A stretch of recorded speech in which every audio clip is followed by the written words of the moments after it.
शिक्षा के क्षेत्र से ही निरंतर संस्कार और शिक्षा जिनका लक्ष्य है, बच्चों को अच्छा निकालना, जिन्होंने अपने जीवन का उद्देश्य बना लिया है।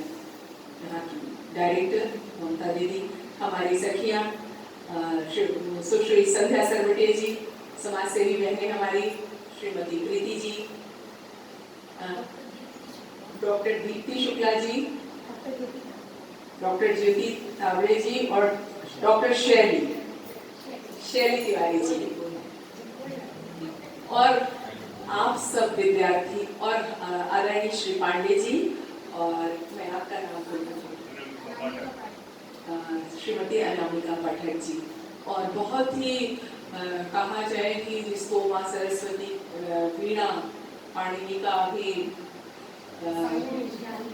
शालिनी राठौर, इसने इतना अच्छा गाया है, सुरीला स्वर बिरलों को मिलता है। तो ऐसी ये बेटी और आप सभी जो यहाँ पर एक लक्ष्य निर्धारित करके और स्वामी विवेकानंद के आदर्श को मन में समाहित करके यहाँ से निकलेंगे, उनसे बड़ा आदर्श विश्व में कोई नहीं। वर्तमान जो पराधीनता थी और उस समय जब स्वामी विवेकानंद जी ने जिस प्रकार से भारत को शिकागो के धर्म सम्मेलन में अपनी वाणी के द्वारा ही वो स्थान दिलाया, तो शब्द ब्रह्म है और पूरे ब्रह्मांड में गूंजता है, हम अच्छा बोले या बुरा बोले। जब वहां सम्मेलन में उन्होंने मेरे शिकागो के भाइयों एवं बहनों, डियर ब्रदर एंड सिस्टर्स, जब ऐसा उन्होंने संबोधन दिया, तो उस समय उन्होंने सबके हृदय को जोड़ लिया, भावनात्मक स्तर पे सबको जोड़ लिया।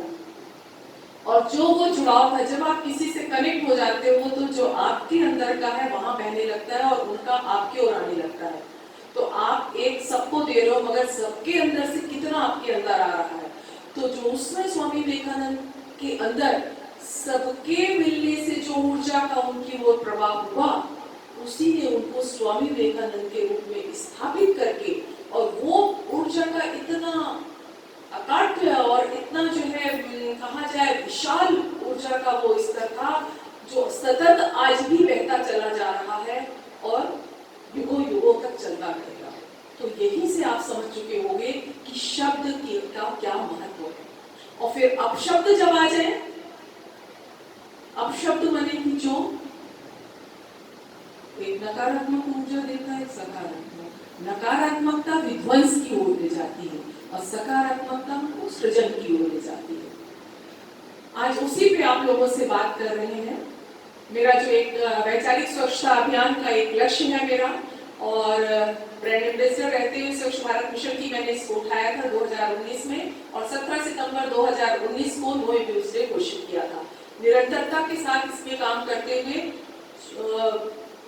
शासन तक ये सारी बातें जा रही, हमारी सरकार तक जा रही है, और इसके लिए कई संगोष्ठी, सेमिनार, जन जागरूकता, ये अभियान निरंतर राष्ट्रव्यापी चल रहा है। उसी श्रृंखला में आज आप लोगों के बीच में उपस्थित हुई हूँ, क्योंकि कौन ऐसा होगा, मैं जो बोलती हूँ हाथ उठाएंगे, कौन ऐसा है इस सदन में बैठा हुआ जो अपनी माँ, बहन, बेटी का सम्मान नहीं करता है, संबंध बिगड़े होने के बावजूद जो मन से नहीं करता है? कोई नहीं, कोई नहीं। इसके मतलब हम अंदर से कभी उनको अपमानित करना नहीं चाहते हैं, मगर मेरी जन जागरूकता भी और लड़ाई भी है, दोनों चीज है। क्योंकि जो सोए हुए उनको जगाना भी है, और जो है गलत है उनको सुधारना भी है। तो माँ, बहन, बेटी की गालियां जो लोग बोलते हैं, मेरा इसी को लेके जन जागृति अभियान है कि माँ, बहन, बेटी की गालियां बंद होना चाहिए। स्वच्छ भारत मिशन का ये भी संकल्प होना चाहिए, बलात्कारी मानसिकता का अंत होना चाहिए, माँ, बहन,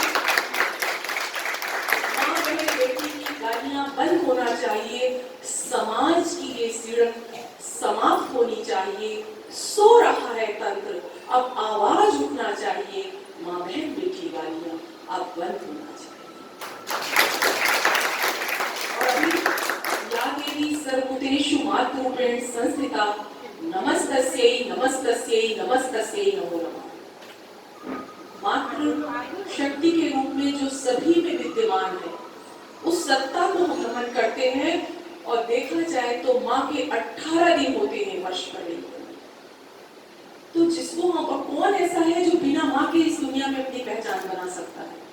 कोई नहीं। चाहे देवता भी हो, चाहे दानव हो, चाहे हम मनुष्य हो, या किसी भी योनि, किसी भी उसमें है, तो माँ के कोख से ही आगे आता है। इसलिए मातृशक्ति का सम्मान की बात कही गई है। तो आज से मैं समझती हूँ, अभी तो यहाँ आप लोगों के बीच 2 मिनट का था, क्योंकि आप लोग यहाँ से जाएंगे समाज में शिक्षा, विद्यार्थियों को आप जो है शिक्षा देंगे आगे, सीधे सीधे आपका संबंध भारत के भविष्य से जुड़ा हुआ है। आप जिस प्रकार की शिक्षा देंगे, हमें सिर्फ विषय ज्ञान नहीं देना है, विषय ज्ञान तो हम देंगे ही, मगर जो मेरे हाव भाव है और जो हमारे जो संस्कार हैं, वो हम सहजता में ट्रांसफर कर देते हैं सामने वाले को। आप देखिए, लोग बोलते हैं ना, वहां का माहौल ही ऐसा है, तो माहौल का असर बहुत अधिक पड़ता है। मैंने इस चीज को देखा है कि कहीं टाल में लकड़ियां बहुत होती, पुरानी होती हैं, वहां से कोई छिपकली निकलेगी तो एकदम काली ही निकलेगी। आप माहौल से उसके रंग के ऊपर भी फर्क पड़ जाता है। तो माहौल, अब जहाँ पे आप देखिए पेड़ बहुत अच्छे लगे हैं, मगर वहाँ कोई फैक्ट्री है और निरंतर धुआं निकल रहा है, या बहुत चलती हुई सड़क है, तो आप देखिए पेड़ों का पत्ता धूल से भर जाता है।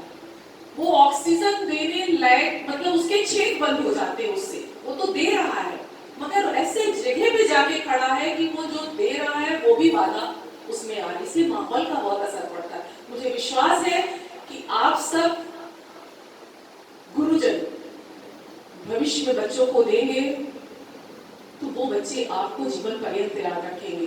कभी भी कोई पूर्ण नहीं होता है। आपने जितना यहाँ पढ़ लिया तो पूर्णता नहीं आई। आप सिर्फ आजीविका के लिए ये काम नहीं कर रहे हैं, सिर्फ आप शिक्षा में पैसा कमा के अपना घर परिवार चला रहे, इसके लिए नहीं जा रहे। तो मुझे विश्वास है आप लोग इस चीज को ध्यान रखेंगे और अपने सभी विद्यार्थियों को ये बात आगे तक ले जाएंगे। क्या आप संकल्पित हैं कि आज से इस जागृति को आप समाज में लेके जाएंगे? जितने भी लोग बोलिए आप। तो ये आप लोगों को बताते हुए मुझको खुशी हो रही है कि माननीय नरेंद्र मोदी जी ने निरंतर पत्राचार के माध्यम से जब ये सारे कार्यक्रम करते थे, उनके पास पत्र भेजा है। और अभी श्रीमती अन्नपूर्णा जी भी कन्वोकेशन में आना हुआ था उनका अप्रैल में, तो एक पूरा लेटर हमने दिया था कुलाधिपति और कुलपति के साथ उनको। माननीय मोदी जी ने एक्शन लेते हुए इस चीज को गंभीरता से लिया और 15 अगस्त को लाल किले से इसी चीज की संकल्प पूरे देशवासियों को दिलाई है।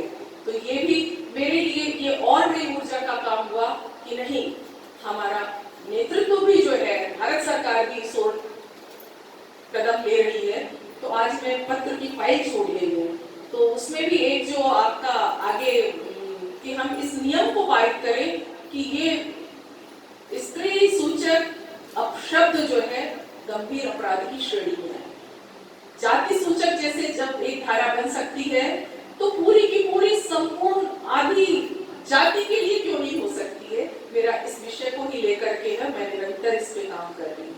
मुझे विश्वास है स्वामी विवेकानंद के आदर्श को धारण करके आप लोग निकलेंगे और राष्ट्र को आगे की ओर बढ़ाने का काम करेंगे। आप लोगों के उज्जवल भविष्य के लिए, देदीप्यमान भविष्य के लिए मेरी अनेकों शुभकामनाएं। बहुत बहुत धन्यवाद।